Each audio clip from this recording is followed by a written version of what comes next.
Break के बाद आप सभी का स्वागत है कार्यक्रम साईं बाबा की अद्भुत लीलाएं में। दर्शकों, अगर बाबा पर हमारा अटूट विश्वास है तो हमें कोई बीमारी, कोई परेशानी नहीं छू सकती। बाबा अपने भक्तों की हर इच्छा पूरी करते हैं, हर भक्त का विश्वास जीत ही लेते हैं। वो कैसे, आइए इस लीला के माध्यम से जानते हैं। ओम साई राम। बाबा के एक जाने माने भक्त मोरेश्वर प्रधान, इनकी ये कथा है। ये वही मोरेश्वर प्रधान हैं जिन्होंने अमृतराव गोंदकर साहब से वो जो लेंडी बाग की जो जगह है वो खरीदी कर संस्थान को दी थी। ये आज की जो लेंडी बाग हम देखते हैं शिरडी में, वो मोरेश्वर प्रधान की देन है। उनका लड़का था बाबू, जिसका जिक्र कई दूसरे लीला में आया हुआ है। बाबा ने जो 3 जन्मों की कहानी बताई थी, वही ये लड़का है बाबू। एक दिन ऐसा हुआ, ये बाबू बहुत बीमार हो गया। बाबू को तेज बुखार हो गया और तेज बुखार से वो तप रहा था। उनके घर में, यानी मोरेश्वर प्रधान जी के घर में पूजा पाठ करने के लिए तेलंगाना का एक पुजारी, जिनका नाम था माधव भट्ट, वो नियुक्त कर दिया गया था। वो दत्त प्रभु का पुजारी था, लेकिन बाबा पर उसका विश्वास नहीं था। उसकी ऐसी मान्यता थी कि उसके मालिक यानी मोरेश्वर प्रधान एक मुस्लिम फकीर की सेवा करते हैं, इसीलिए उनके पुत्र की ऐसी हालत होती है, उन पर संकट आते हैं। अपने अपने वो विचार, उसकी सोच ऐसी थी।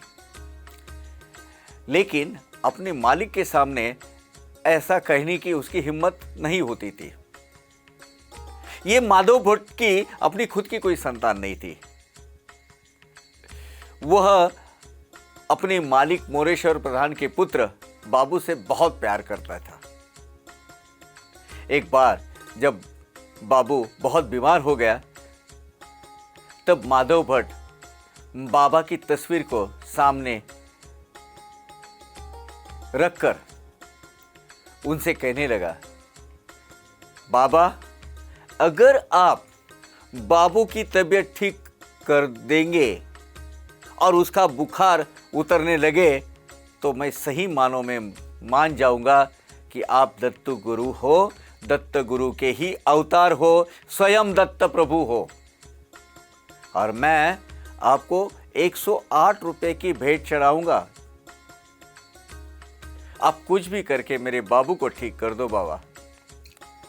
और लीला देखो, कुछ ही समय में बाबू के शरीर का तापमान कम कम होना शुरू हो गया और अगले कुछ ही पलों में वो पूरी तरह से स्वस्थ हो गया और खेलने लगा।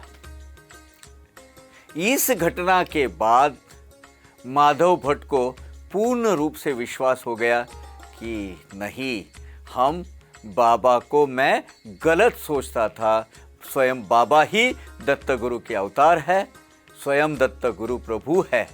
इसके पश्चात माधव ने एक और वरदान मांगा।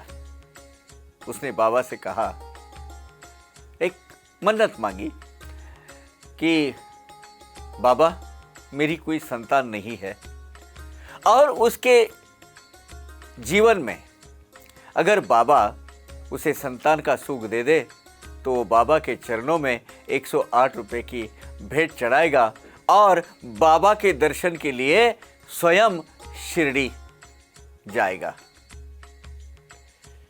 और ठीक बाबा की कृपा से ऐसा ही हुआ।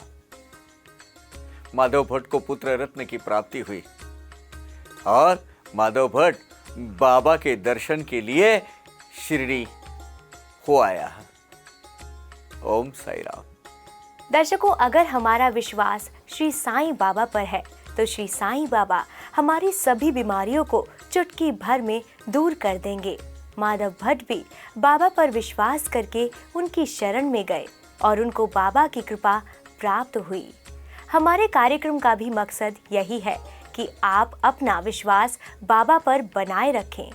बाबा यही कृपा आप सभी पर भी बरसाते रहेंगे। तो दर्शकों, आज के कार्यक्रम में बस इतना ही।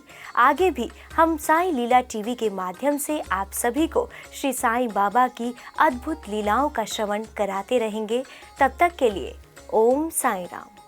साईं लीला साईं लीला साईं लीला साईं लीला साईं लीला। साईं बाबा की अद्भुत लीलाएं।